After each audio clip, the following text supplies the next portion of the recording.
Now, a recent recommendation by an advisor to the European Union Tribunal has cast a shadow of doubt over Apple's $14 billion tax order. The previous verdict in Apple's favor now faces potential re-examination. Take a look at this next report for more. Apple endured a setback in its fight against a $14 billion tax order by the European Union.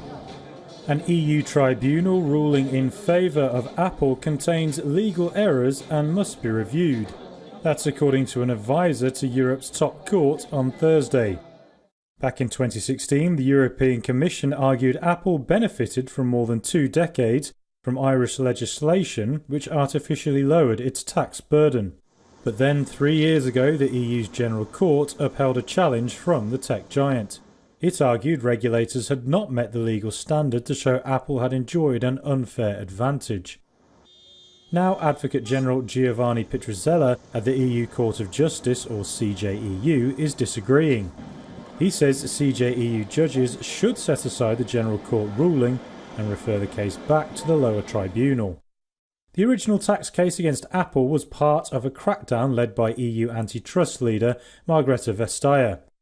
It looked into deals between multinationals and EU countries that regulators saw as unfair state aid. Ireland said it had not provided any such assistance to Apple. The CJEU will rule in the coming months.